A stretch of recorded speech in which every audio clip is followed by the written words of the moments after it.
एका छोट्याशा गावात एक गरीब म्हातारी आजी राहत होती. तिचं घर होतं चिखलाचं छोटंसं झोपडं. मुलं बाळ नवरा सगळे गेले होते. तिच्याकडे एकच आधार होता, तिचा लहानसा नातू. नातीचे आई बाबा शहरात कामाला गेले होते, पण अपघातात ते कायमचे गेले. त्या दिवसापासून आजी आणि नातू एकमेकावरच अवलंबून होते.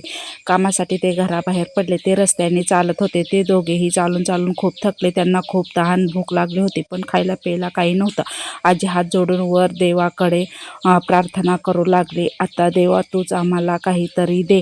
आम्हाला खूप भूक तहान लागलेली आहे. प्लीज आमच्यावर दया कर.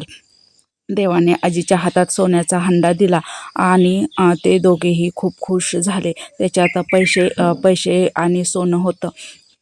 ते दोघे घरी गेले आणि त्याचं काही खायला आणि काही वस्तू खरेदी केल्या व दोघेही खुश झाले आणि आनंदाने राहू लागले.